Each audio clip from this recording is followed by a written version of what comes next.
Bonjour et bienvenue sur Radio Galère Marseille, avec Lamine et Richard, le plateau du Sénégal.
Bonjour à tous et bienvenue sur le 88.4 de la bande FM et sur radiogalère.org. Vous êtes dans l'émission Le Plateau du Sénégal, comme tous les samedis de 11h à 12h30 avec Lamine et Richard. A tout de suite.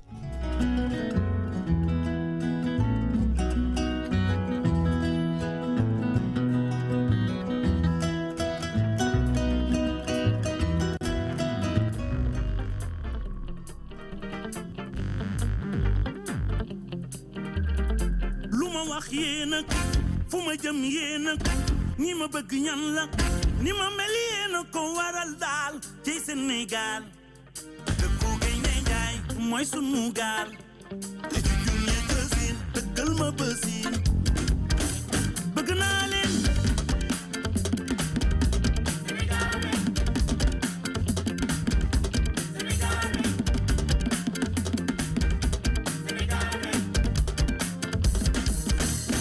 ni ngeen di béggee noonu lay béggee ni ngeen di solo noonu lay solo yéen fi ngeen tëdd foofu laa dëkkee bëgg naa leen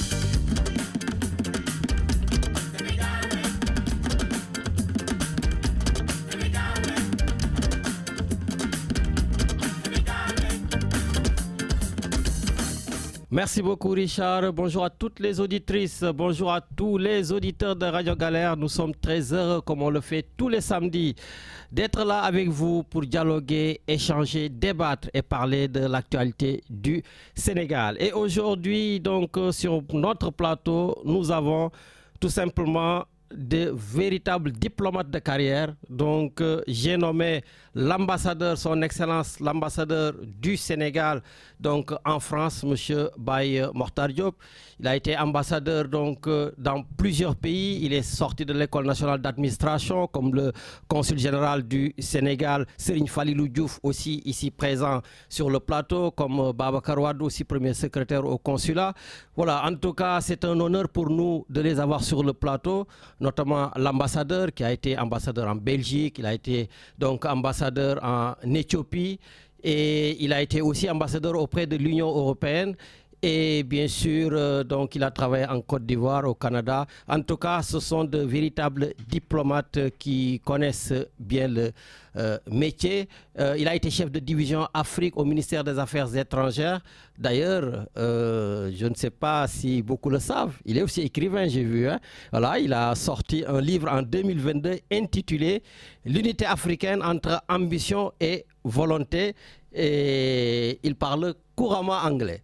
Donc voilà, donc je pense vraiment que nous avons donc de véritables diplomates sur le plateau. Et donc tout naturellement, aujourd'hui Richard, je crois qu'on est le 31 janvier, non?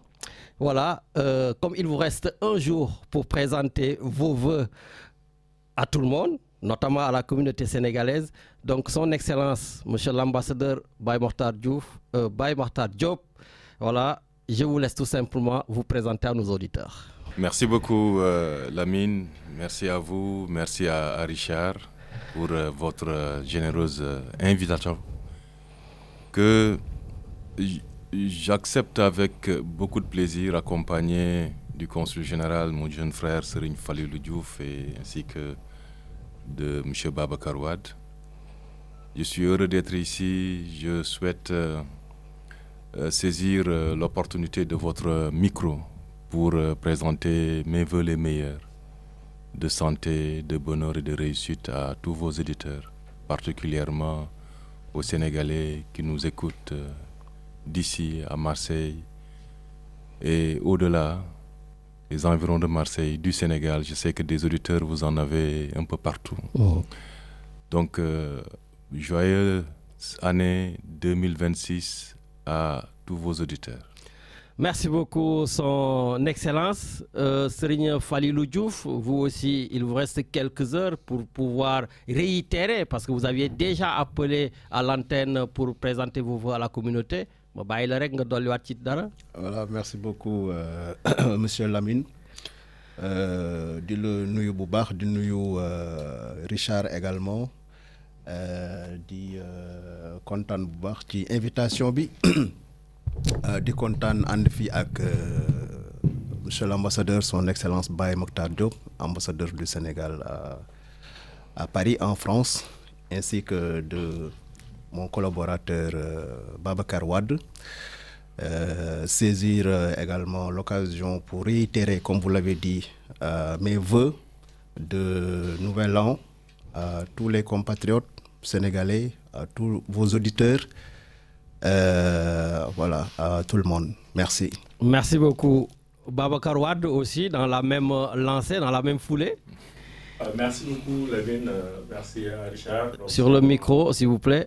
Donc, merci Lamine, merci Richard. Donc, c'est un plaisir d'accompagner son Excellence, Monsieur l'ambassadeur Baye Mokhtar Diop et Monsieur Serigne Falilou Diouf, consul général du Sénégal à Marseille.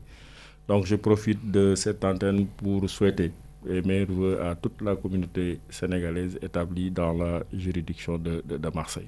Merci beaucoup. Voilà, donc merci beaucoup. Les choses sont lancées. Et je dis tout simplement aux auditeurs de ne pas commencer à nous appeler parce que donc merci Richard de me bloquer les lignes le temps qu'on puisse avancer avec nos invités, discuter. Voilà, et après il n'y a pas de souci, comme on le fera, Inch'Allah, je pense aux environs peut-être de midi, d'ouvrir les antennes. Si vous avez des questions à leur poser, voilà, vous serez donc en tout cas les bienvenus. Voilà, et Bala Bobo, quand même, juste quelques informations, voilà, parce qu'au Sénégal, on a le décès d'une femme qui s'appelle Halima Gadji, qui était très connue au niveau du Sénégal et de l'Afrique. Vraiment, nous sommes au Sénégal, et moi, au-delà donc de son décès, j'attire l'attention sur la santé mentale des gens, la dépression, voilà, surtout pour tous ces jeunes qui veulent devenir des stars, tout ça. Voilà, il y a la santé mentale, la dépression aussi qui font des dégâts et les producteurs et les familles de Baïkhel. Parce que Halima Gadji souffrait beaucoup de ces choses-là. Voilà, en tout cas, leçon c'est un cas d'école, d'autant plus qu'elle expliquait sa vie. Voilà, donc samedi prochain, on pourra discuter des sanctions de la CAF. Hein, comme j'ai dit, la CAF a voulu tout simplement renflouer les caisses. Ils ont pris, je crois, 615 000 euros avec le Sénégal et 300 de l'autre, non, 715 000, donc pratiquement 1 million d'euros. Et puis pour les Sénégalais qui nous écoutent du côté de l'Espagne, ça c'est important. L'Espagne a pris la décision de régulariser plus de 500 000 sans-papiers. 500 000 sans-papiers. Donc, gars, képp koo xam ne yaa ngi Espagne wala am ngeen mbokk yu nekk foofu def fa ay 5 mois consécutifs avant le 31 décembre 2025 dem leen ngeen dugal ay kayit. Voilà, bu leen affaire bi romb dem leen ngeen dugal ay kayit. L'Espagne a besoin de bras, l'Espagne a besoin de mains te comme yàgg ngeen fi dem leen ngeen dugali ay kayit. Même ñi nga xam ne ñi ngi fa di bàyyi di ñëw France ak di kër dem leen daal ngeen sumbaxloo foofu looy am jël voilà kooku moom information la bu ñu leen di jox. Et puis aussi il y a eu nos confrères au Sénégal, voilà, donc je pense à Papa Ngagne, à Babacar Fall et à Maïmouna Ndour Faye, qui sont des journalistes qui sont enquiquinés en ce moment par la justice pour tout simplement avoir fait des interviews. Donc à un moment donné, il va falloir aussi que l'on sache dans ce pays-là, voilà, la liberté, voilà, d'expression au niveau en tout cas des journalistes, voilà, tant qu'ils ne font pas des choses qui vont à l'encontre en tout cas de ce que la loi et les règlements établissent, mais ils doivent pouvoir faire leurs interviews tranquillement, quoi. Voilà, donc gars, ñu ngi leen di jàppale bu baax a baax par rapport à ça. Et puis aussi le président de l'Assemblée nationale. Je ne voulais pas en parler, mais je suis obligé. J'ai des diplomates en face de moi, il faut que je le dise. Quand on est en visite officielle dans un pays comme la Chine, c'est le président de l'Assemblée lui-même qui l'avait écrit sur sa page, qu'il va en visite officielle en Chine. Donc le seul drapeau qui va là-bas, le seul, c'est le drapeau du Sénégal, vert, jaune, rouge, avec notre devise, un peuple, un but, une foi. Donc le drapeau de PASTEF n'a absolument rien à faire en Chine. Donc à un moment donné aussi, il faudrait que ceux qui s'occupent des protocoles insistent. Parce que si certains ne savent pas, bon, c'est la deuxième personnalité de l'État, c'est dommage qu'ils ne le savent pas, à moins qu'ils l'aient fait exprès. Voilà. Mais il y a des choses, voilà, on a une côte au cœur de la République. Et la République, c'est le vert, jaune, rouge, ce n'est pas un autre drapeau. Donc ça, vraiment, c'était l'Ohamnetam Bougonako. Et je finirai par aussi, en France, la discrimination est encore omniprésente avec les Noirs, Richard. Aujourd'hui, si tu vas chercher un appartement, tu vas encore souffrir par rapport aux Français blancs, voilà, de Dupont, voilà, qui va chercher un appart. Ils ont des facilités. Donc, là aussi, j'en profite pour dire à la jeunesse africaine, vous qui travaillez ici, vous qui avez la possibilité, ben n'allez plus faire de location, achetez. Si vous achetez, vous êtes tranquille. Et c'est un investissement. Ne faites pas comme nos arrière-grands-parents ou nos grands-parents qui n'achetaient pas. C'est fini l'immigration, venir prendre l'argent et repartir. Non, vous vivez là pour le moment, achetez vos appartements. Au moins, vous n'aurez plus de discrimination. En plus, vous avez la possibilité d'acheter. Voilà, donc c'était un conseil que je voulais donner. Maintenant, on passe maintenant à nos invités qui sont là. Et tout ça, on pourra en discuter, pourquoi pas, samedi prochain ou l'autre samedi. Mais en tout cas, Taïmom, nous tek l'ol de côté, vous le notez et puis on pourra en discuter. Richard, on revient sur nos invités. Voilà. Donc je reviens avec notre invité, son Excellence Baye Mokhtar Diop, ambassadeur du Sénégal en France.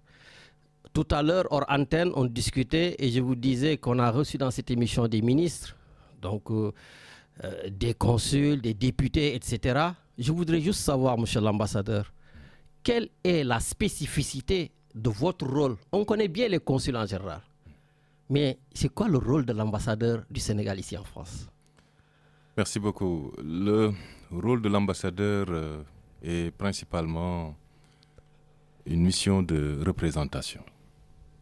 L'ambassadeur est celui-là qui est accrédité par son pays pour venir représenter dans le pays de résidence où il est affecté, représenter le président de la République qu'il a nommé, les institutions du pays, l'ensemble des membres du gouvernement et toute la nation. L'ambassadeur représente le Sénégal dans son ensemble. Sa première mission est une mission de représentation.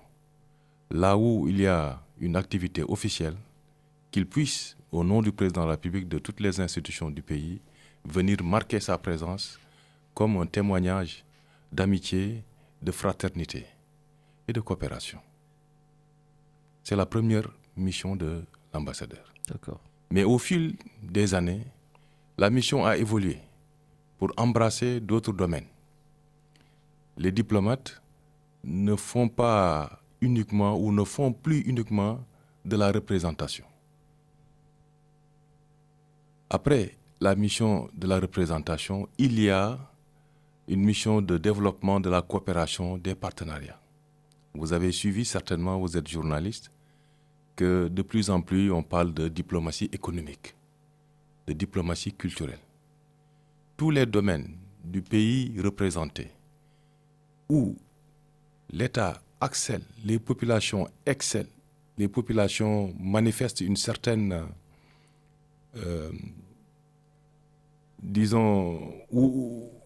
constitue une marque de fabrique des identités remarquables de l'État, l'ambassadeur est tenu de faire la promotion de ces identités-là, de ces opportunités, de sorte que la coopération puisse se diversifier, se renforcer et que des accords et des partenariats gagnant-gagnant, mutuellement bénéfiques, puissent être noués entre les États et les représentants, les populations. Justement, vous venez de parler de partenariat gagnant-gagnant. Et on voit que depuis l'arrivée du Premier ministre Ousmane Sonko au Sénégal avec le président Bassirou Diomaye Faye, on a vu une certaine forme de rupture avec leurs prédécesseurs vis-à-vis de la France, notamment le retrait des militaires français. En tant que diplomate, comment envisagez-vous de renforcer justement les relations aujourd'hui entre la France et le Sénégal dans ce nouveau contexte? On ne saurait parler de rupture de ce point de vue-là. Et c'est pourquoi je suis très content que vous m'ayez posé cette question. En réalité, il y a une vision, une nouvelle vision des partenariats internationaux, une nouvelle vision de la diplomatie, de la politique étrangère que les nouvelles autorités entendent mettre en œuvre. Et dans cette nouvelle vision-là, il y a un aspect qui concerne la souveraineté. La perception de la souveraineté a évolué. Et les nouvelles autorités ont cette vision-là qui fait que leur souveraineté ne peut pas s'accommoder de la présence militaire permanente d'une entité étrangère. Il ne s'agit pas seulement de la France. Il n'y avait pas au Sénégal que la France qui avait des éléments militaires. Il y en avait pour d'autres pays. Et si vous avez bien suivi le discours officiel, le président de la République avait dit « Nous ne souhaitons plus avoir une présence militaire permanente ». Cela ne veut pas dire que la coopération militaire et sécuritaire avec les entités qui étaient présentes sur notre territoire depuis notre indépendance ne se poursuivent pas, ou bien au contraire. Je vous donne un chiffre bien précis. En 2025, la France a accueilli 155 stagiaires militaires sénégalais. Donc la coopération se poursuit en termes d'échange de renseignements, de bonnes pratiques. La coopération se poursuit en termes d'accueil de stagiaires militaires, y compris des officiers supérieurs en France. La coopération se poursuit en termes de manœuvres militaires entre des soldats sénégalais et des soldats français. Tout ce qui a été arrêté sur la base d'une option souveraine du Sénégal, que les autorités françaises ont accepté, c'est la fin de la présence militaire permanente, qui concerne naturellement la France. Mais cela ne veut pas dire une certaine rupture. La coopération avec la France, elle est encore très, très dense. Et isoler un aspect, notamment la sécurité, la défense, pour généraliser, serait, à mon avis, faire une grosse erreur. Il y a 2 jours, la ministre déléguée en charge des partenariats et de la francophonie, Mme Éléonore Karoua, est rentrée du Sénégal après une visite officielle. L'année dernière, son prédécesseur, M. Tani Mohamed Swahili, était également à Dakar. Il y a eu des forums économiques à Dakar, comme ici en France, à Paris. Toutes ces actions tendant à développer des relations davantage, à élargir le spectre de notre partenariat, y compris à des domaines nouveaux, comme par exemple le spatial. Vous savez qu'on a lancé, il y a 1 an, notre nanosatellite. Tout à fait, j'ai invité le professeur à l'époque. Voilà. Et le partenaire stratégique, c'est l'université de Montpellier. Donc, nous continuons à développer notre relation avec la France.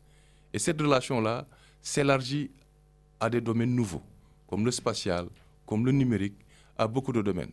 Notre coopération se passe très bien. Et je sais que vous n'ignorez pas que le président Bassirou Diomaye Faye est venu 2 fois à Paris.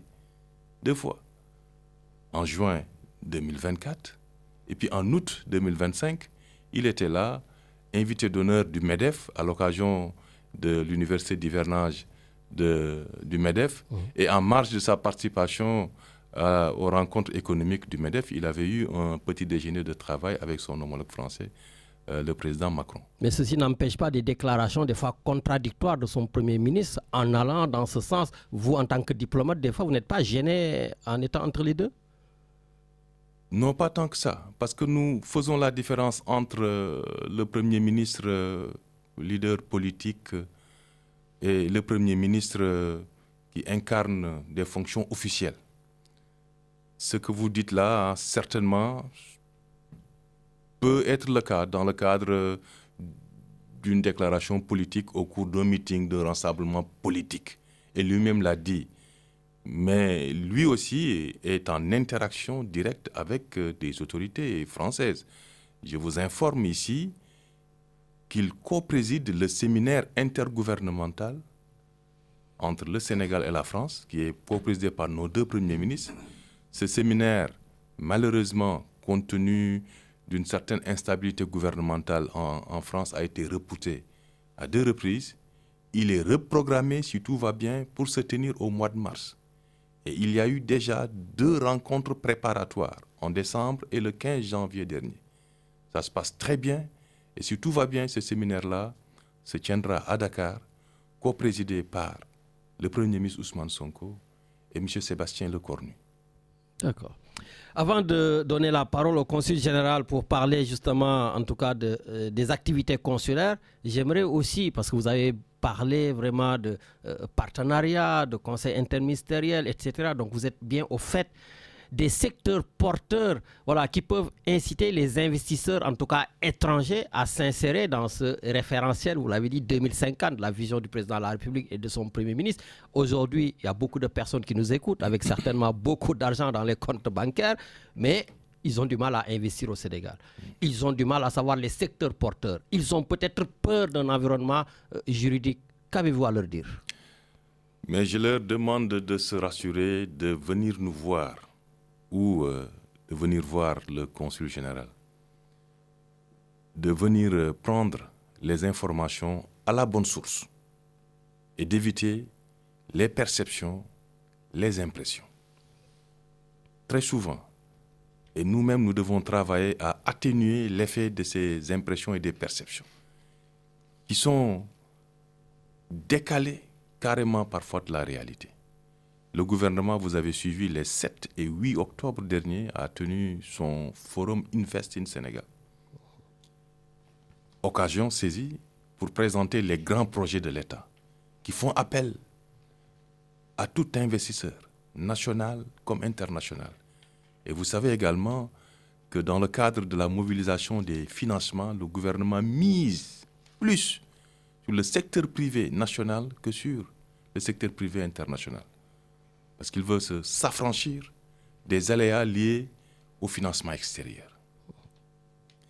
Les secteurs porteurs au Sénégal sont nombreux dans le cadre de la vision Sénégal 2050. Le Sénégal affiche son ambition d'endogénéiser son économie, en commençant par la transformation locale des produits agricoles qui poussent chez nous, qui sont produits sur place. C'est l'anacarde, par exemple, pour la zone sud. C'est l'arachide, sa transformation en huile alimentaire. Le président de la République a inauguré il y a 2 ou 3 jours à Sindou une usine de transformation d'arachide en huile alimentaire.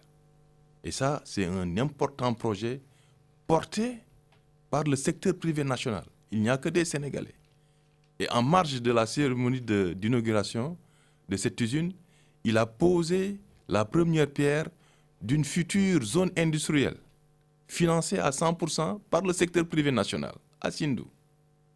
Ça nous fera, si tout va bien, au moins 3 zones industrielles déjà fonctionnelles au Sénégal. Dans le pipeline, il y en a 3 autres, ce qui fera 6 dans le court terme. Il y a eu des incitations qui ont été mises en place pour rassurer davantage les investisseurs. Ces incitations-là, au mois de septembre, a été adopté un nouveau code des investissements à l'Assemblée nationale. Au mois de septembre également a été adopté un nouveau code des douanes. Et toutes ces réformes visent à renforcer les incitations, à faire de sorte que les investisseurs, où qu'ils se trouvent, qu'ils soient des investisseurs nationaux et internationaux, puissent venir profiter des avantages mis sur la table par le gouvernement pour pouvoir investir. Notre préférence, c'est des investissements qui renforcent notre secteur privé local. En 2022 déjà, le gouvernement, le régime passé, avait fait adopter une loi sur le contenu local. Donc si je me résume, les incitations d'ordre fiscal et douanière sont déjà en place. Les informations sont disponibles sur les sites officiels de l'État, notamment de l'Agence pour la promotion des investissements et des grands travaux. L'APIX. Disponible également sur notre site à nous, l'ambassade du Sénégal, le consulat. Nous sommes ouverts, nous voulons accueillir tout le monde pour mettre à leur disposition toutes les informations dont ils ont besoin pour prendre une décision en toute connaissance de cause. Et les secteurs porteurs sont l'agriculture, les industries extractives, le pétrole et le gaz. Des secteurs qui portent pour le moment notre croissance et qui demandent à ce que le contenu local soit davantage. Mais êtes-vous en train de dire que le Sénégal est en train de lutter contre ce que Léopold Sédar Senghor, l'ancien président du Sénégal, appelait la détérioration des termes de l'échange? Parce qu'aujourd'hui, vous avez parlé donc des produits miniers, on a les produits halieutiques, on a donc le zircon, tout ça.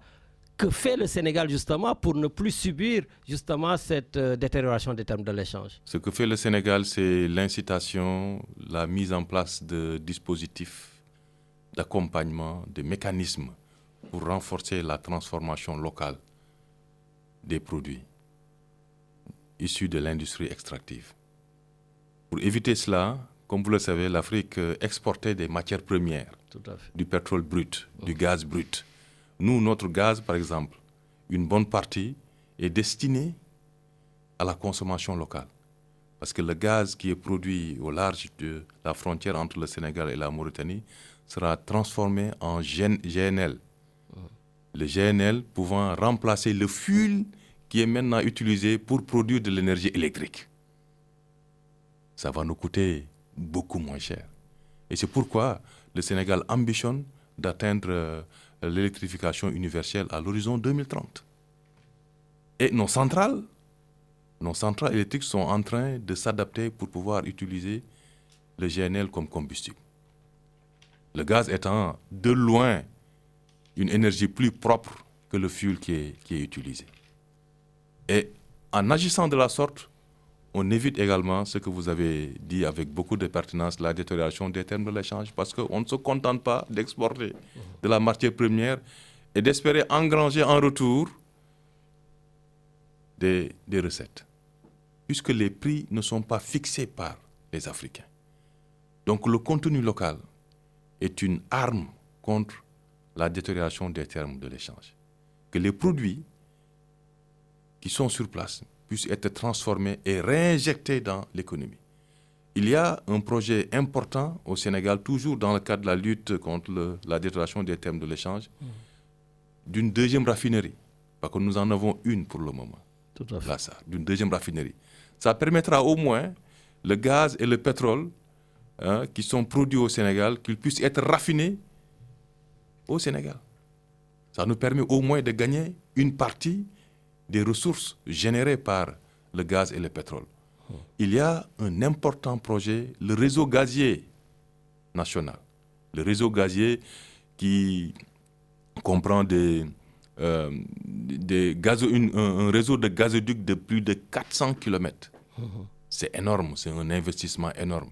Et le secteur privé international comme sénégalais est appelé également à investir dans cet important projet. Parce que le gaz qui est produit en haute mer doit pouvoir être transformé directement au niveau de nos centrales par la construction de gazoduc. C'est un investissement énorme. D'autres projets emblématiques de Sénégal Vision 2050, c'est les autoroutes de l'eau, par exemple, dont vous entendez parler beaucoup. Les agropoles, il y en a 4, agropole centre, agropole sud, agropole nord. Pour le moment, il n'y a que l'agropole centre et l'agropole sud qui ont commencé à émerger, à fonctionner. L'agropole centre qui se trouve dans la zone de Mbele-Kayo au centre du Sénégal et l'agropole sud. Tous ces agropoles-là étant destinés à créer un écosystème économique destiné à transformer les produits de base qui poussent dans cette zone-là. Par exemple, si c'est la Casamance, il y a le maïs, le riz, l'anacarde, la mangue, etc. Tous transformés pour pouvoir ajouter de la valeur à ces produits-là. C'est autant de projets, naturellement, qui sont des projets emblématiques de Sénégal Vision 2050, qui font appel à l'expertise de la diaspora, à leur capacité, à leurs compétences, à leur levier financier pour venir contribuer au développement du pays et que nous sommes disposés à mettre à leur disposition, que nous sommes vraiment prêts à mettre à leur disposition. En tout cas, merci vraiment Son Excellence, Monsieur l'ambassadeur Baye Mokhtar Diop, donc pour ces développements. Je rappelle donc que vous êtes bien sur les ondes de l'émission Le Plateau du Sénégal sur Radio Galère. Et donc, comme je vous ai dit, d'ici 15, 20, 25 minutes, vous pourrez participer à l'émission. Je vois même des messages qui nous viennent du Sénégal. Donc, il y a du Sénégal. Donc, ça fait plaisir de savoir que vous nous écoutez. Notamment mon capitaine qui est du Canada, Matarli, voilà, sous ce froid-là avec la neige. Voilà, en tout cas, on va affaire trop, donc on va y revenir un peu à la fin, mais Bougana quand même, parce qu'on est à Marseille, hein, dans l'émission Le Plateau du Sénégal, voilà, qui est une émission depuis Radio Galère Marseille. Il faut qu'on parle de la juridiction marseillaise avec le consul général du Sénégal à Marseille, M. Serigne Falilou Diouf. M. Serigne Falilou Diouf, il y a un grand problème à Marseille. Mais avant de cela, avant de venir sur ces problèmes, j'allais parler des passeports, etc. Je voudrais qu'on parle des cartes consulaires. Aujourd'hui, où en êtes-vous avec cette immatriculation? Parce que j'ai comme l'impression que ça ne décolle pas, ça ne bouge pas. Que faites-vous pour que les Sénégalais puissent venir s'immatriculer? Et quelle est surtout l'utilité de la carte consulaire? C'est surtout ça. Les Sénégalais ne savent pas qu'est-ce que la carte consulaire peut leur apporter. Très bien. Voilà, merci Lamine. Je pense que ça c'est une question extrêmement importante. Alors, l'utilité de la carte consulaire, je vais y venir d'abord. La carte consulaire a, comment dirais-je, plusieurs importances. La carte consulaire peut d'abord être considérée comme un document d'identification. Quand vous allez dans certains pays, surtout africains, à la place de la carte de séjour, à la place de la carte nationale d'identité, dans certaines administrations, quand vous montrez la carte consulaire, ça permet de vous identifier comme national de tel pays. Mais ce n'est pas le cas à Marseille, ici, par exemple en France. Hein. Si on se fait attraper avec la carte consulaire sans le titre de séjour, vous serez à Arenc. Absolument, absolument. Et le prochain avion vous amène au Sénégal. Oui, non, je comprends ce que vous dites, mais je viens à l'importance de la carte consulaire pour vous expliquer que dans certains pays, ça aide beaucoup à vous identifier comme national de tel pays et ça vous donne un certain nombre de privilèges parce que le Sénégal est un pays respecté à travers le monde. Et effectivement, nous avons des pays où, si on vous, comme vous êtes interpellé et que vous montrez la carte consulaire, vous avez des possibilités d'avoir patte blanche et de vous en sortir. Ce n'est pas le cas naturellement en France et en Europe de façon générale. Mais je suis en train de vous lister l'utilité de la carte consulaire. Donc, ça permet d'identifier d'abord la personne. Mais le plus important sur la carte consulaire, c'est un moyen pour l'État ou les États d'avoir des statistiques de leurs compatriotes à l'étranger. Et cela me semble extrêmement important parce que les statistiques sont à la base de l'élaboration de toutes les politiques publiques. quand vous avez des statistiques fiables, vous avez plus de chances d'avoir de bonnes politiques publiques parce que la politique publique, en réalité, les politiques publiques sont destinées aux populations. Donc, plus vous avez des statistiques fiables, vous avez des politiques publiques utiles en direction de ces populations-là. Donc, généralement, les autorités, elles nous demandent, la première chose qu'elles nous demandent, c'est les statistiques. Et il n'y a pas moyen plus efficace pour les missions diplomatiques et consulaires d'avoir des statistiques fiables que l'immatriculation consulaire. Et malheureusement, les compatriotes ne le comprennent pas ainsi. Et c'est l'occasion pour moi de les inviter à venir en masse s'immatriculer. Autre importance de la carte consulaire, ça permet de bénéficier de certains avantages. Par exemple, nous recevons un tant soit peu de crédits qui sont appelés aides et secours. L'obtention de ces crédits-là, l'obtention de ces aides et secours-là, qui sont destinés aux compatriotes, est assujettie à la carte consulaire, à l'obtention de la carte consulaire. Il y a également les fonds FAISE, fonds d'aide, voilà. Du Sénégal et l'extérieur. Voilà, donc pour bénéficier de ces fonds-là, il faut avoir la carte consulaire. La carte consulaire sert également à localiser les compatriotes dans nos circonscriptions ou dans nos juridictions diplomatiques et consulaires. Par exemple, quand il y a des pandémies, quand il y a des catastrophes, etc., nous avons des registres qui nous permettent d'avoir toutes les informations sur les compatriotes qui viennent s'immatriculer, de sorte qu'on puisse leur donner la bonne information. Par exemple, quand il y a des,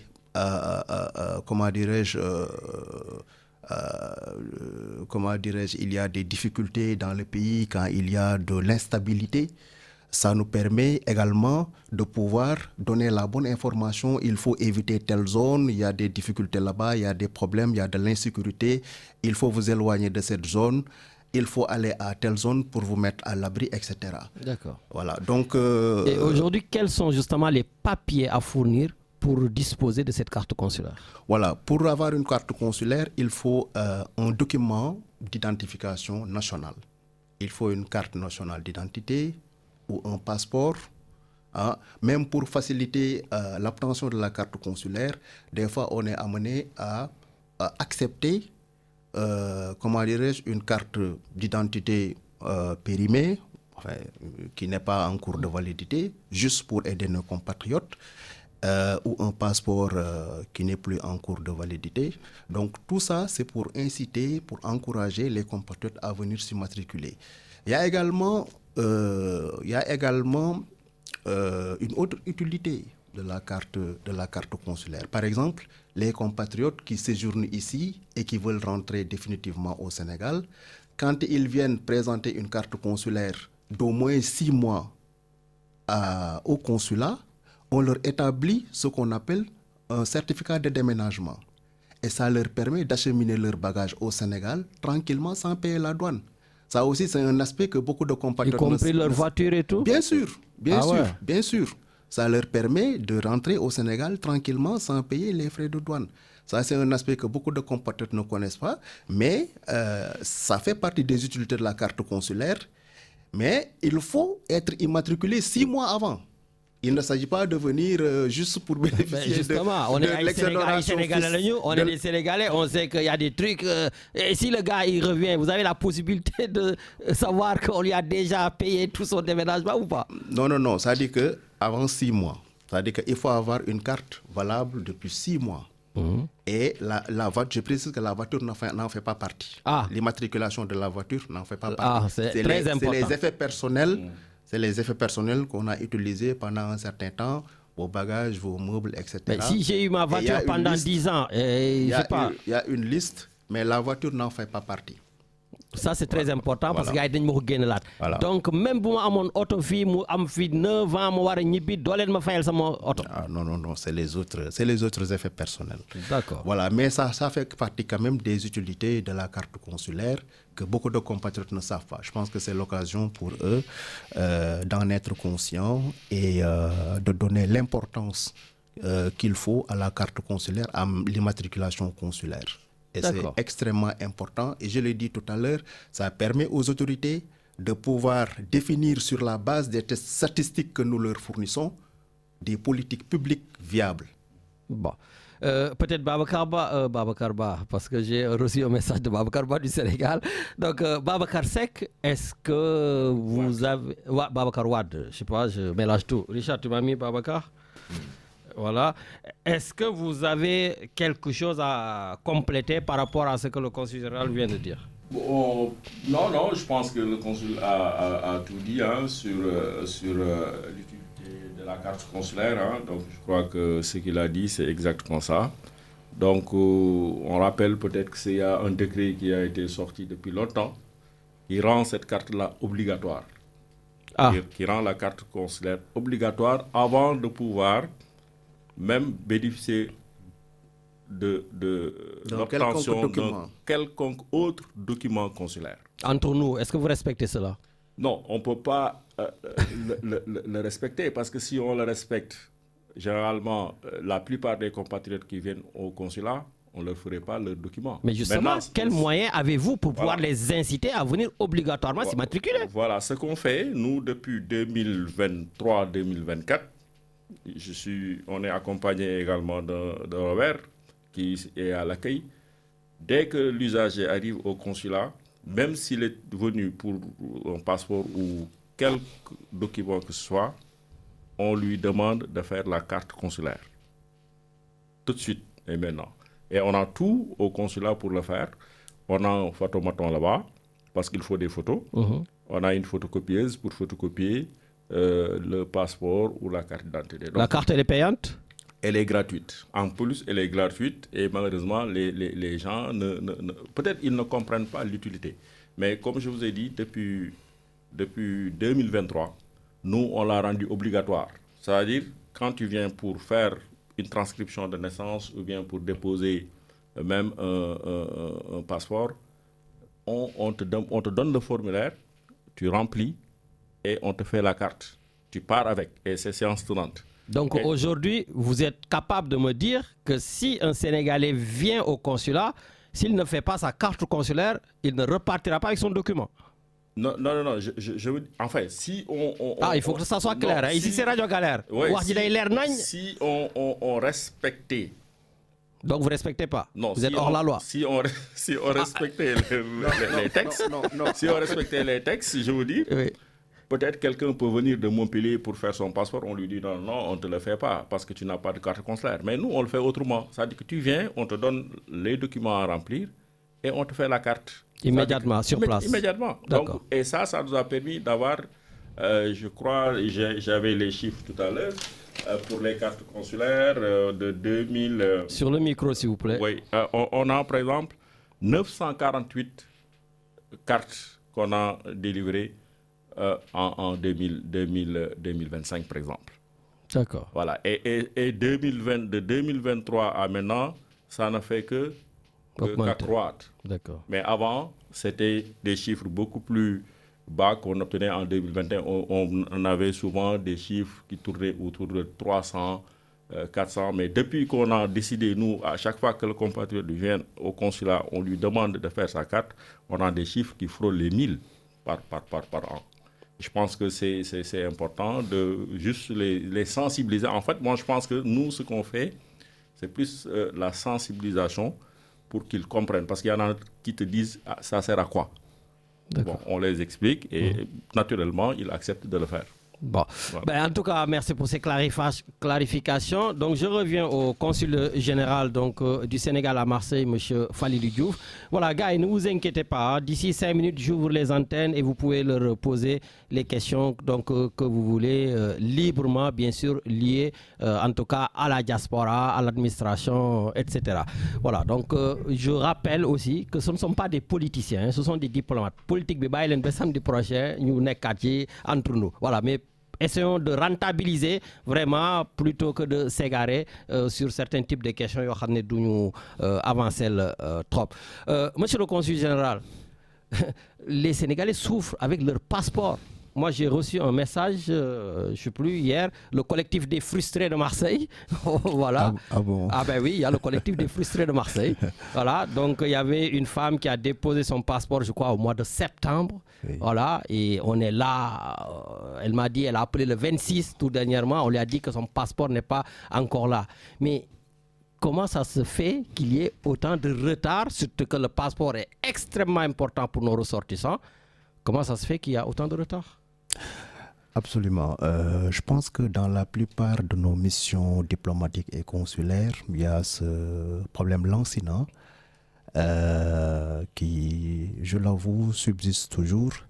Il n'y a pas longtemps, le 5 décembre 2025, Monsieur l'ambassadeur nous avait confié à Paris à une réunion de coordination qu'il avait l'initiative d'organiser à l'ambassade en invitant toutes les missions consulaires, toutes les 5 missions consulaires que nous sommes en France, à savoir ma secrétaire consulaire Marseille, Bordeaux, Lyon, Paris, notre agence consulaire au Havre et notre bureau consulaire à Mantes-la-Jolie. Donc, il nous avait confié à une réunion de coordination pour discuter de ces questions-là parce qu'il y a énormément de difficultés, particulièrement sur la délivrance des passeports. Il faut comprendre que nous avons juste à Paris un centre de production qui est basé à Paris, en France. Nous avons un seul centre de production qui est basé à notre consulat à Paris. Donc nous, ce que nous faisons au niveau des autres circonscriptions consulaires, nous enrôlons les compatriotes, on fait l'enrôlement, nous avons des machines d'enrôlement et quand nous atteignons un certain nombre, nous allons à Paris pour la production. Et il arrive souvent que Paris soit saturé par toutes ces demandes-là qui proviennent des autres missions consulaires. Étant entendu que Paris, c'est une très grande circonscription qui, à elle seule, pratiquement, prend tous les cartons de passeport qui lui sont envoyés. Et donc, Paris est obligé de faire des aménagements sur les cartons les talons de passeport qu'il reçoit pour en réserver quelques-uns aux autres circonscriptions consulaires. Donc, c'est pas facile. Des fois, on est confronté à des problèmes de talons, ce qui explique des fois les retards. Des fois, il y a des rejets parce que le dossier n'est pas complet, etc. C'est rejeté. Et voilà, il y a toutes ces difficultés-là qui font que la production de passeports n'est pas totalement fluide. Mais il faut avouer que depuis un certain temps, des très grands efforts sont en train d'être faits. Et pas plus tard que la dernière fois, moi-même, j'ai envoyé le responsable qui s'occupe des passeports faire une production à Paris. Et l'ambassadeur lui-même en venant nous a amené un bloc de plus de 50 passeports. Et donc, ces compatriotes-là qui sont dans des difficultés, ils n'ont qu'à nous adresser des correspondances avec la date de leur dépôt, leur dossier, et qu'on voit si leur dossier n'a pas été rejeté. Parce que quand un dossier fait l'objet de rejet, ça revient vers nous, on appelle la personne pour lui dire le dossier a été rejeté pour tel motif, et puis il essaie de compléter le dossier pour que le dossier puisse être repris. D'accord. Merci beaucoup. Et justement, vous me permettez de faire cette transition vers son Excellence l'ambassadeur du Sénégal ici en France. Donc, Baye Mokhtar Diop, vous avez entendu ce que le consul général vient de dire. Et moi, je vous rappelle, hein, je fais partie des anciens de Marseille. Ça fait plus de 20 ans qu'on se bat ici à Marseille, qui est quand même la deuxième plus grande ville de France, où il y a quand même un très grand nombre de Sénégalais. Les Sénégalais de la juridiction ont manifesté. Les Sénégalais de la juridiction ont interpellé leurs députés, notamment Fatou Diop Cissé Goudiaby, qui est président de la Commission des Affaires étrangères. Les autorités du ministère de l'Intérieur sont au courant. Ça fait plus de 20 ans ce que je vous dis. On s'est tous battus. Et on nous a toujours promis. On nous a même dit que tout est ficelé. La machine doit arriver à Marseille pour qu'il n'y ait plus que seulement de l'enrôlement, mais qu'il y ait une confection. Aujourd'hui, vous êtes l'ambassadeur. Ça fait plus de 20 ans. Tout le monde a échoué. Allez-vous réussir? Je travaillerai à réussir, à satisfaire cette doléance-là. En tout cas, je peux dire ici à tous vos éditeurs, à tous les Sénégalais, inquiets, soucieux par rapport aux lenteurs constatées dans la délivrance des passeports et qui ont un grand espoir, qui placent un grand espoir en ma personne, ma modeste personne, que je mettrai tout en œuvre pour appuyer cette requête-là, qui est bien entendu déjà à Dakar.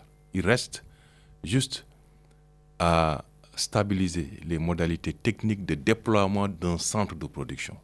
Parce que oui, je suis d'accord avec vous, je suis d'accord avec tous les Sénégalais. Avec le consul général, Marseille mérite d'avoir un centre de production, tout comme Paris. Gars, enregistrez cette émission, hein? On va vous le sortir, hein, comme VAR.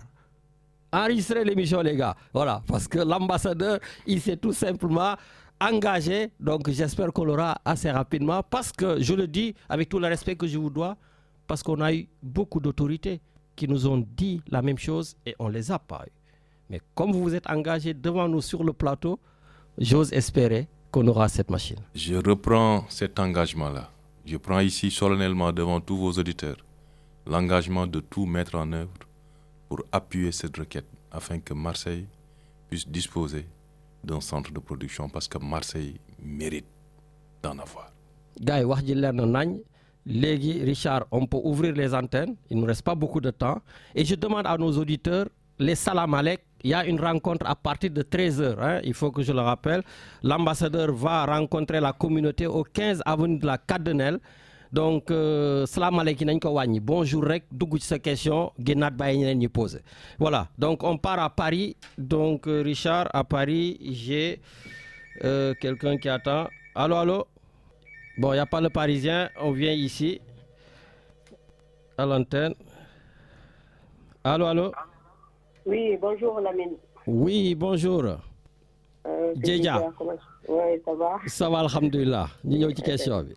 Voilà, donc j'ai juste une question donc, qui tu Olof l'a fait parce que ça concerne nos retraités, donc la diaspora qui sont en retraite.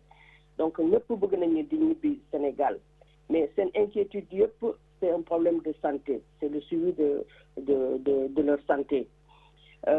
Donc, j'ai appris un jour qu'il y avait des conventions entre les États, donc les États de l'Afrique et la France, qui autorisent, donc, en tout cas, cette convention permet que les retraités qui rentrent chez eux sont pris en charge sur le plan médical. Donc, je veux dire, l'ambassadeur, est-ce que convention Bobo, est-ce que le Sénégal est concerné?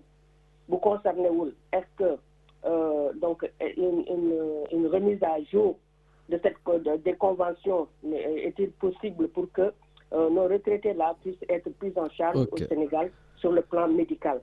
Merci. Parce que vraiment, nous avons fait des efforts pour évacuer ici et nous avons été hôpitaux après, bon, on sait ce qui s'ensuit. Merci donc, beaucoup.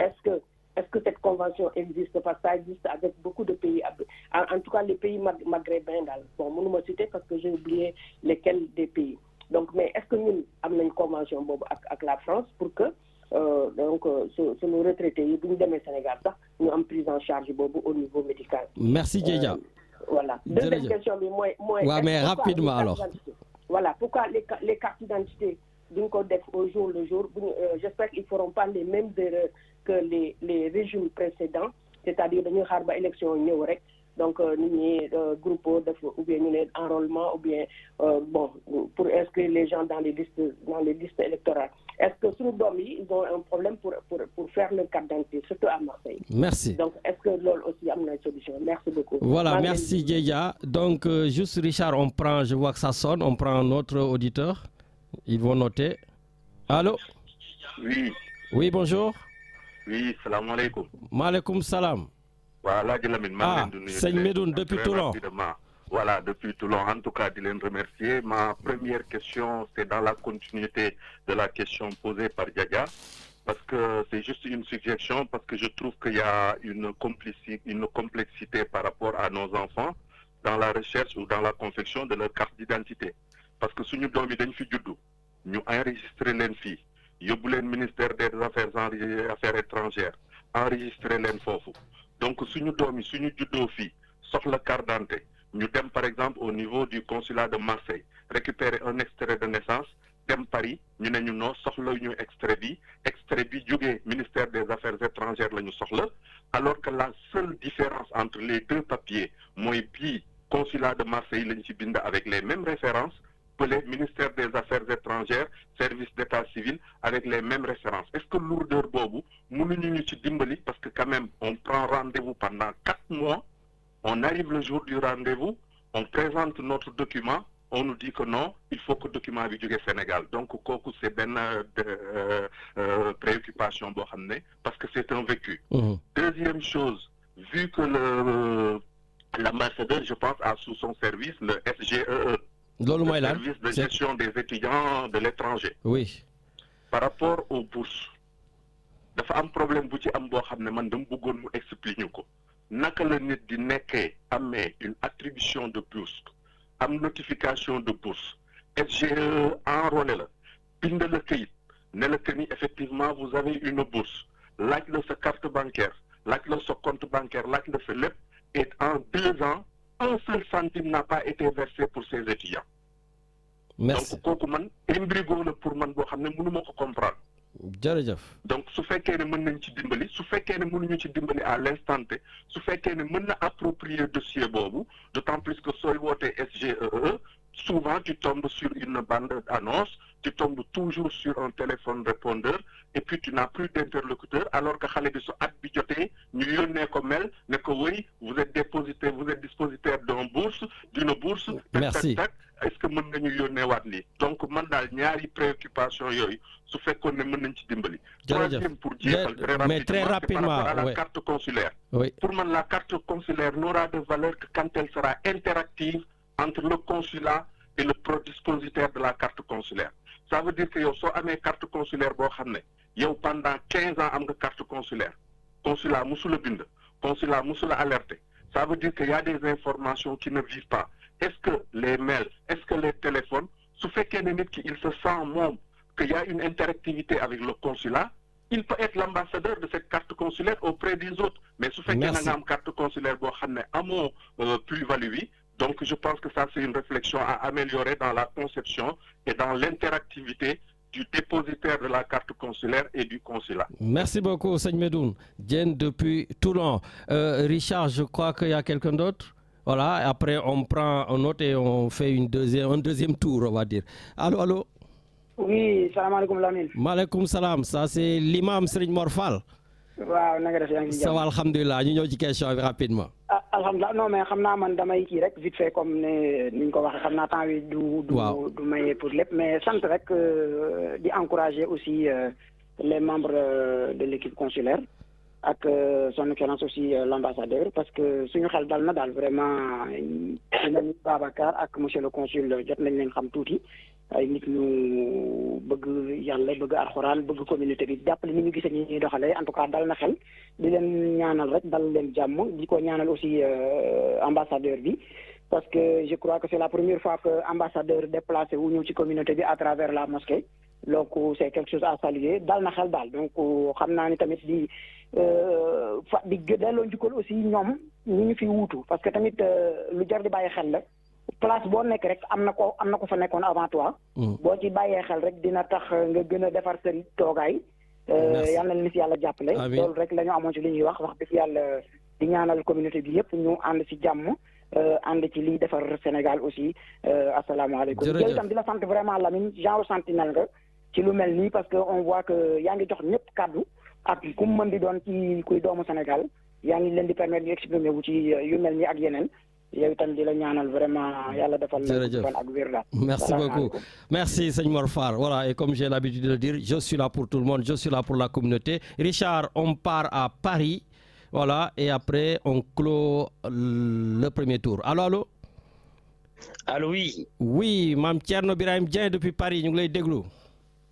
Oui, bonjour à tout le monde. Donc, je me réjouis, je suis très content d'avoir nos autorités donc au travers de Radio Galère pour venir parler avec les Sénégalais et les Sénégalaises donc de la diaspora. C'est une bonne chose et j'espère que ça va continuer et que ça ne sera pas une première et une fin. Parce que c'est vraiment un exercice extraordinaire. Et je vais poser 2 questions très courtes. La première, s'il vous plaît, comment vous comptez organiser autour de vous la contribution citoyenne du Sénégalais de l'extérieur? La deuxième question, quel est le rôle de l'ambassade et du consulat dans cette journée dédiée à la diaspora? Je dis cela parce que j'ai eu l'occasion de venir à l'ambassade. J'ai été reçu par le colonel Nassala, à qui je rends un hommage pour son professionnalisme et son dévouement, et que nous avons échangé sur les dispositifs jeunesse et sur le lien armée-nation, et que ce sont des sujets importants, et qu'il était attaché de défense, comme vous l'aviez dit tout à l'heure, monsieur l'ambassadeur, que les relations ne sont pas rompues entre la France et le Sénégal. Ces relations sont toujours là. C'est juste la présence donc, qui n'y est plus, la présence militaire sur le sol sénégalais. Merci. Et donc, je voulais aussi, après, est-ce que ça serait possible de venir vous voir pour qu'on puisse vous dire et vous donner notre contribution citoyenne. Je vous remercie et je vous souhaite de passer un excellent week-end. Voilà, donc merci beaucoup Richard. On rebloque les téléphones. Voilà, le temps qu'il donne des réponses. Donc si vous pouvez, monsieur l'ambassadeur ou son excellence le consul général ou Babacar, donner des réponses courtes pour nous permettre d'avoir un deuxième tour parce qu'on finit d'ici 20 minutes. Merci beaucoup. Des réponses courtes. D'abord, remercier monsieur Morfal pour son témoignage. Et puis, le dernier auditeur, Konaté, c'est Konaté Mam Thierno Birahim Dieng. Oui, depuis Paris. Oui, c'est ça. Oui, j'ai aussi enregistré sa requête. Je lui demande d'appeler directement au niveau de mon secrétariat. Moi, je reçois tous les mercredis. Je passe mes journées du mercredi à ne recevoir que des Sénégalais de la diaspora. Ça, c'est une bonne chose. Oui. Ouais. Une journée entière.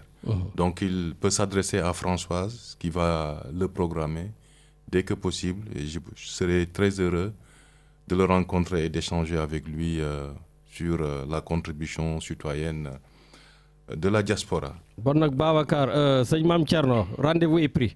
Voilà, on vous écoute. Voilà. Il y a une dame qui a posé une question sur la prise en charge sanitaire des retraités. Sur ça, il n'y a pas encore de convention entre le Sénégal et la France. Ce qu'il y a en termes de projet de convention en cours de négociation, ça porte sur la portabilité des droits sociaux. Permettre aux retraités sénégalais de la diaspora qui souhaitent rentrer au Sénégal à la retraite de pouvoir percevoir leur solde, leur pension de retraite au Sénégal. Je sais que la France a signé de telles conventions avec beaucoup de pays africains. Pour le Sénégal, ce n'est pas encore le cas. Mais nous avons vraiment avancé dans les négociations et nous espérons que d'ici au séminaire intergouvernemental, nous pourrons signer cette convention. Sur la prise en charge sanitaire, je note que c'est un besoin, c'est une préoccupation que je m'engage naturellement à relayer à Dakar pour voir comment prendre ça en charge avec naturellement le ministère de la Santé. Pour notre ami qui a posé une question sur le non-paiement des bourses aux étudiants attributaires, bénéficiaires de bourses auprès du service de gestion des étudiants sénégalais à l'étranger, moi, je n'ai pas d'informations sur cela. Ce que je peux lui demander, c'est de s'approcher du consul général, de lui remettre tous les cas signalés. Tous les cas d'anomalie signalés. Et je m'engage à vérifier tout cela avec le service de gestion. Je sais que le service de gestion se dévoue quotidiennement à répondre favorablement aux requêtes des étudiants. De tels cas ne m'ont jamais été signalés. Si ce sont des anomalies, on va les rectifier. Certainement, parfois, il y a des difficultés liées au renouvellement des papiers qui sont demandés pour pouvoir continuer à percevoir leur bourse, leur aide. Et souvent, l'information ne passe pas. Je partage, en revanche, sa préoccupation sur peut-être l'amélioration des canaux de communication. Les communications doivent être améliorées, ça doit être beaucoup plus fluide. Quand vous appelez dans un service de l'État, que ce soit le consulat général, à l'ambassade où je suis, au service de gestion, on doit pouvoir trouver quelqu'un au bout du fil et faire de sorte que la personne qui appelle puisse trouver une réponse à la question, à ses préoccupations. Sur ça également, je m'engage à travailler à améliorer donc, la communication sur la situation particulière des étudiants. Sur les autres questions, je peux laisser le consul général. Oui. Très bien, merci beaucoup, monsieur l'ambassadeur. Je pense que Madame Djadja a posé une question sur les cartes nationales d'identité, surtout pour les enfants.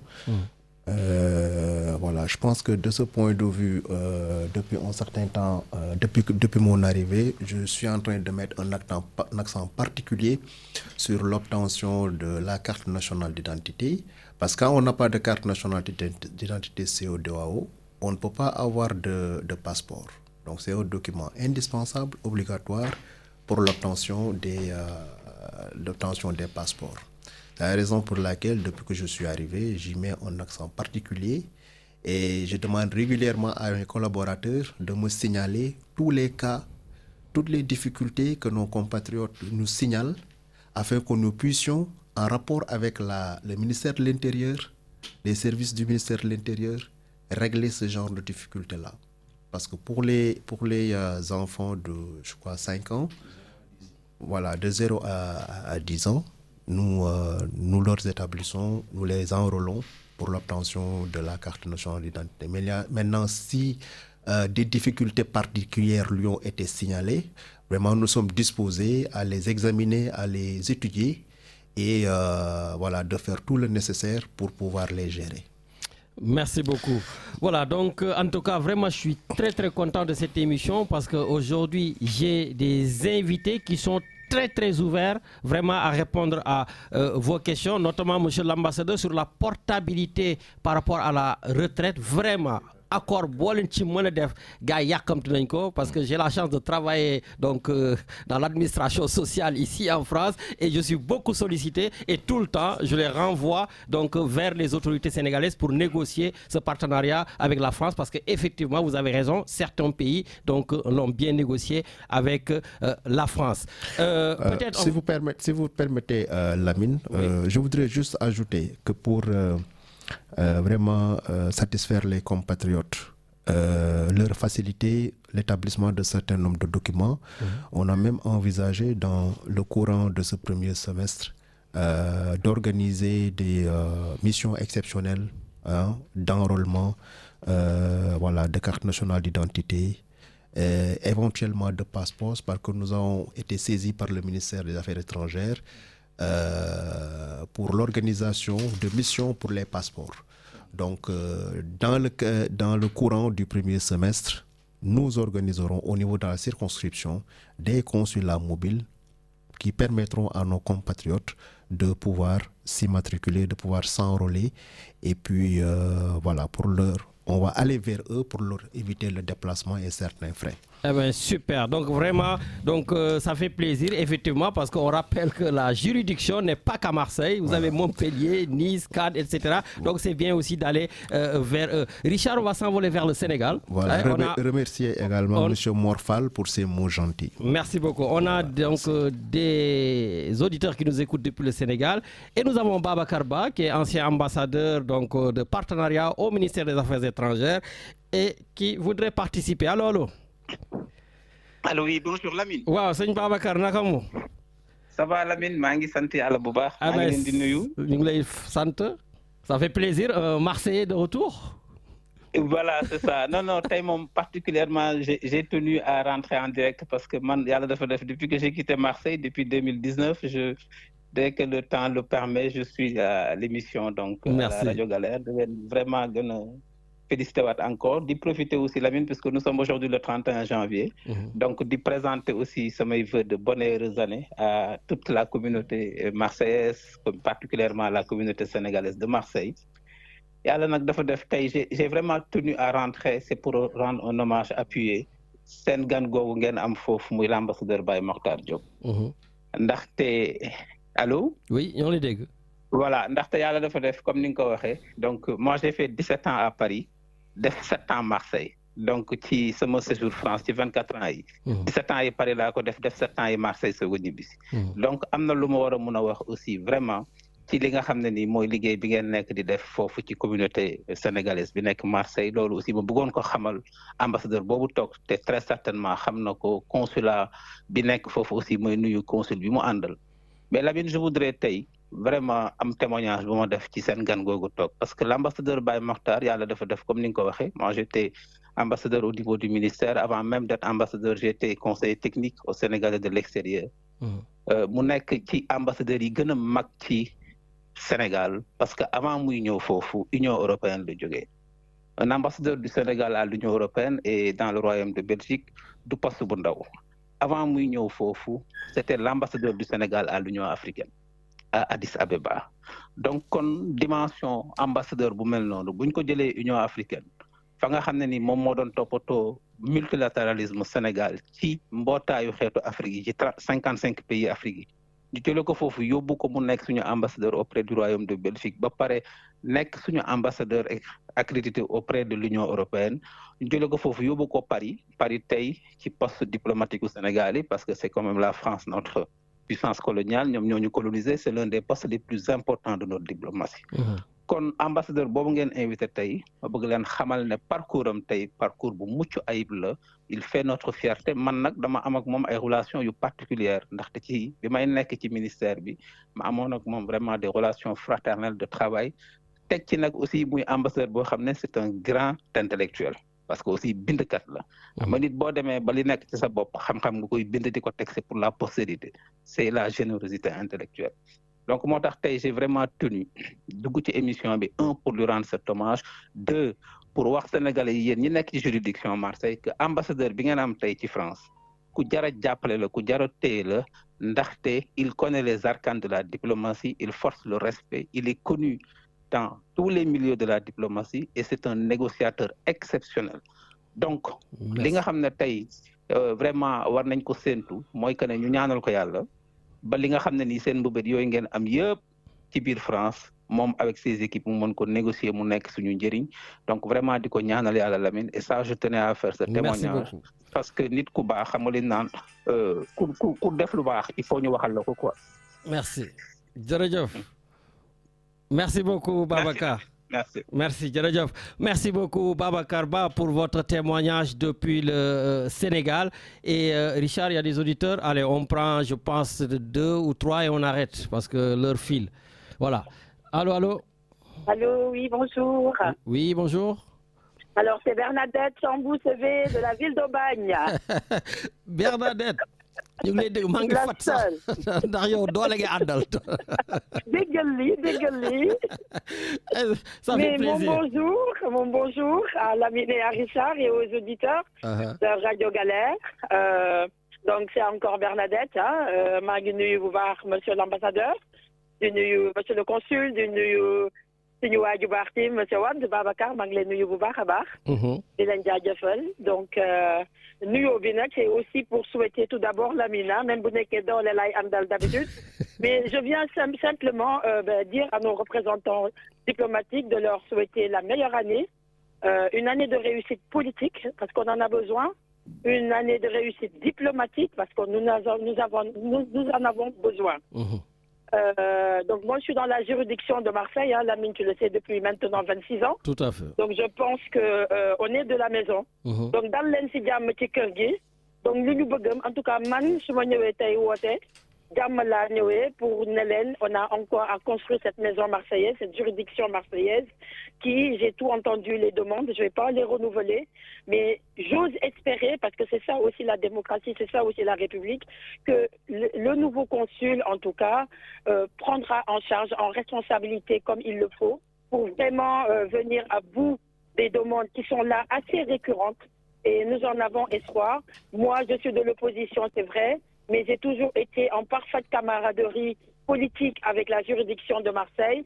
Et Monsieur Wade, j'en profite pour dire à Monsieur le Consul, vous avez une chance inouïe d'avoir à Marseille un personnel compétent, un personnel à l'écoute et vraiment respectueux des horizons politiques que nous venons. C'est toujours pas mon invitation au consul. Hein. Je me prenais pour une VIP parce que d'habitude on nous invite à venir voir le consul. Mais monsieur le consul, man de jotaguma sama invitation saa yoo ko bëggee maa ngi ñëw mais tey maa ngi Paris. Voilà, je suis à Paris sur les cérémonies des vœux. Nul ñu Barthélémy Dias. dinaa leen ko nuyul monsieur le consul nuyu naa la bu baax waaw xale bu bëri bruit ngi nii mag bu bëri bruit sax laay wax. Merci. Mais dinaa leen seet. Au revoir et bon week-end à tous. Au revoir. Et puis donc nuyul ñu bu baax Barthélémy Dias qui fait ses vœux à Paris, lui aussi à chaque fois que je le sollicite, il est toujours disposé à répondre à mes appels. Richard, voilà, on prend le dernier. Allez, allô. Allô. Oui, bonjour. Lamine. Waaw. Excuse-moi, j'écoutais bien. Allô. Waaw ñu ngi lay dégg de wàññil sa rajo kooku dafa mel ni Issa Ndoye la non. moom la. wàññil rajo bi ñu ngi lay déglu. Ok. Allô. Waaw ñu ngi lay dégg. C'est bon. C'est bon. Voilà, Ndoye Issa, responsable PASTEF Marseille, responsable Magui PASTEF. Alors je vais aller droit au but sans, comme tu as dit au début, laisser les salam alek pour abréger le discours. Je disais que beaucoup de ressortissants, beaucoup de nos ressortissants ambitionnent d'aller faire des créations d'entreprises au Sénégal. Moi-même que vous parle, je suis allé jusqu'au consulat pour en discuter de ces sujets-là avec Isaac Ngom.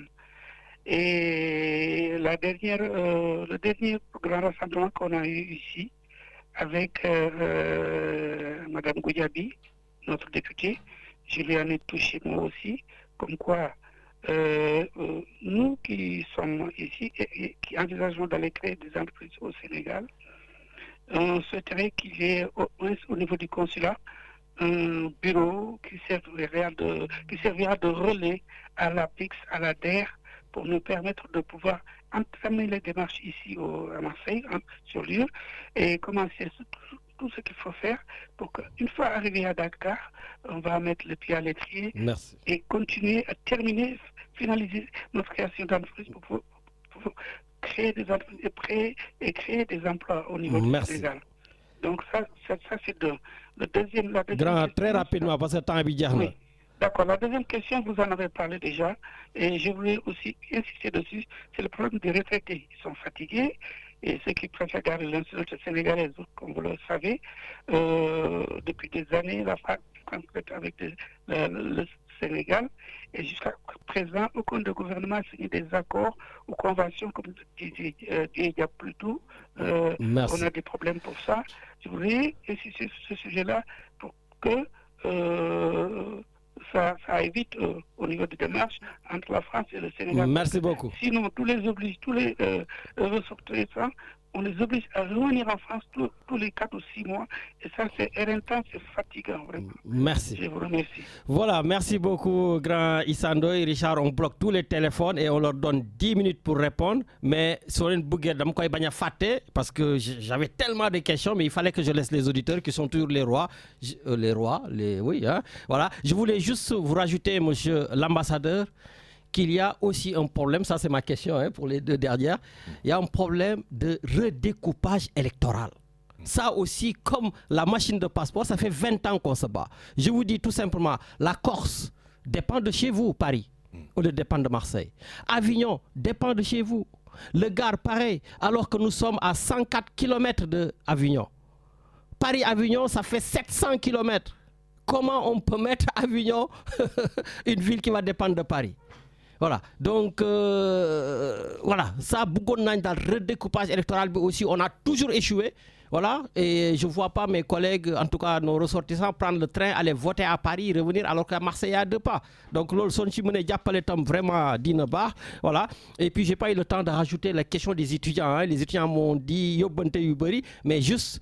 Je sais que la plupart souffrent pour avoir des stages, ils souffrent pour leur logement, même ceux qui sont donc en licence, ils me disent qu'ils n'arrivent pas à avoir de chambre, etc. Est-ce que dans ce cadre aussi, il y a une coopération qui peut être faite avec la France pour leur permettre donc d'avoir en tout cas des résidences universitaires avant d'arriver en master? Voilà, maintenant question, et vous avez 10 minutes pour répondre. Et mangi balou aussi tous les auditeurs, hein, donc Nyom Adam Sow, donc vous êtes nombreux, hein, Nyom Kansou, vraiment je vois, vous êtes une dizaine de personnes. Malheureusement, il va falloir aller à la salle à partir de 13h pour pouvoir poser vos questions. Maintenant, je vais me taire et laisser tout simplement donc monsieur l'ambassadeur et le consul général avec Babacar nous répondre. Allez, la parole est à vous. Merci Lamine. Vous avez été le dernier à poser des questions, mais je choisis de vous répondre en premier. Vous avez posé 2 questions importantes sur les étudiants. Naturellement, ce sont des préoccupations qui sont récurrentes, qui nous reviennent à chaque fois que nous effectuons des déplacements. Il y a que moi, je suis à Marseille depuis mercredi et dès jeudi, j'ai été reçu respectivement par le préfet et le maire. Et le principal point, au-delà de la prise de contact des salutations d'usage, était de plaider en faveur de nos étudiants. Parce que les étudiants représentent une catégorie particulière, avec une sensibilité particulière. Et ensemble, nous avons exploré les voies et moyens d'aider les étudiants dans leur démarche en vue de l'établissement et du renouvellement de leur titre de séjour. Nous avons également évoqué leur situation quand, après leurs études, ils souhaitent rester un moment pour s'insérer un peu dans le milieu professionnel. Nous avons également évoqué l'accès au logement étudiant. Et je suis heureux d'annoncer ici que sur tous ces points, nous avons reçu une oreille attentive. Et les 2 autorités que sont le maire et le préfet sont engagées à examiner avec beaucoup de bienveillance cette requête et à nous revenir via le consul général. Au-delà, puisque moi je viens de Paris et sur l'île de France, nous avons déjà signé une convention de partenariat avec CDC Habitat. CDC Habitat qui s'occupe des logements sociaux. Des logements sociaux, des logements étudiants. Et la première convention a déjà pris fin. C'était sur 2 ans. Et nous avons logé beaucoup d'étudiants avec cette convention-là signée avec le CDC Habitat. Et le 9 février, la convention sera renouvelée à l'ambassade au cours d'une séance de travail. Et nous avons évalué la mise en œuvre des 2 premières années et CDC Habitat a été satisfait à 100%. Il y a eu quelques défaillances. Parce que vous savez, quand vous signez une convention sur la base de la confiance réciproque, on donne un logement sur la base de votre recommandation à un étudiant qui, après, ne paye pas, non seulement il pénalise. Il pénalise sa propre personne, mais il pénalise tout le monde. Tout à fait. Nous en avons eu, honnêtement. Mais pour autant, ils ne sont pas mécontents, ils sont encore disposés à renouveler. Le service de gestion des étudiants s'attelle également à signer des conventions avec les CROUS. Parce que ce n'est pas juste de rester uniquement sur l'île de France. Et avec CDC Habitat, nous avons dit nous allons nous déployer dans les autres provinces, dans les autres villes, pour également satisfaire nos étudiants. Nous y travaillons et donc les étudiants qui sont à Marseille, à Aix, etc., qu'ils comprennent que nous travaillons à élargir ce partenariat-là avec CDC Habitat. Mais parallèlement, le service de gestion des étudiants multiplie les conventions de partenariat avec les CROUS pour aider dans le logement des étudiants. Je vois que Richard est en train de me regarder avec ses gros yeux. Quand il me regarde, c'est que l'émission est finie. Donc voilà, je vous laisse vraiment 3 minutes pour pouvoir tout... On va accélérer sur les circonscriptions électorales, ce que vous appelez le redécoupage électoral. Ça également, c'est une requête qui est prise en charge par nous-mêmes. Parce que c'est maintenant, nous estimons qu'il faut le faire. Tout à fait. Maintenant qu'il n'y a pas d'élection en vue. Ouais, tout à fait. Oui. Et les éloignements que vous avez mentionnés également sont pris en charge. Nous y travaillons. Une requête sera soumise à Dakar pour validation avant qu'on ne puisse faire la requête ici au niveau de Paris et faire accepter ça. Parce qu'il faut quand même que les autorités françaises l'acceptent sur la base de propositions émises par les autorités sénégalaises. Donc nous y travaillons. Je remercie du fond du cœur ambassadeur Babacar Ba. C'est un ami personnel. Son témoignage m'a beaucoup touché. Et les qualités qu'il me reconnaît sont de loin ses propres qualités. Il me les prête en réalité. Et son témoignage m'a beaucoup ému. Et c'est ce genre de personnes comme Babacar Ba, ceux certainement qui m'écoutent et qui n'ont pas eu l'opportunité de prendre la parole, qui font que je suis prêt à me donner à 100% pour ne pas les décevoir. Je le remercie du fond du cœur et je lui souhaite le meilleur. Son passage au ministère des Affaires étrangères a été exceptionnel comme directeur des partenariats. Il a laissé une marque indélébile au niveau de la direction des partenariats économiques. Je le remercie du fond du cœur. Je remercie également Mme Bernadette Sambou, pour M. le doyen Issa Ndoye que je salue. Je veux lui dire que l'APIX et l'ADER seront bientôt présents à Paris parce que nous organisons un forum économique en fin avril. L'information sera communiquée via le consul général, de sorte que tous les Sénégalais de la diaspora qui sont porteurs de projets puissent venir rencontrer ces entités-là qui accompagnent financièrement la réalisation de projets au Sénégal. Merci Lamine. Merci beaucoup, Son Excellence. Voilà, juste balangay djehal Son Excellence le Consul général. Wa prison bitam dañ may yobante parce que cette émission aussi est écoutée en prison et malheureusement, on a beaucoup de Sénégalais dans les prisons. Je ne sais pas comment ils se débrouillent en tout cas, mais souvent je reçois des coups de fil à la fin de l'émission. Grand Djeredjeuf, Grand Ni, Yagni Fatli, etc. Ouais, on ne voit pas les autorités venir nous rendre visite. Très bien. Voilà, Lolo Mom Degle, et je vais finir en Wolof. Lamine, moi je crois que Bimounioué, Lolo Boko, c'est ma préoccupation. Parce que moi, comme vous l'avez dit, je suis diplomate de carrière et j'ai eu la chance, dans pratiquement tous les postes que j'ai faits, d'être à l'écoute et d'assister les compatriotes. Dans mon temps, je visite à les prisons.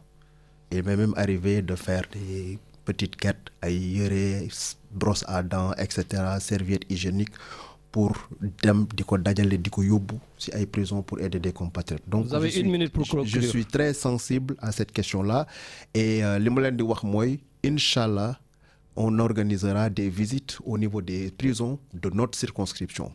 Moi leneen li moy rassurer madame Bernadette Bou Obagne que je la recevrai volontiers ça yu beugé qu'elle s'adresse au niveau de mon secrétariat et elle sera reçue. Ainsi que tous les acteurs politiques des autres obédiences. Voilà, nous sommes ouverts à tout le monde, prêts à recevoir tout le monde, à discuter avec tout le monde.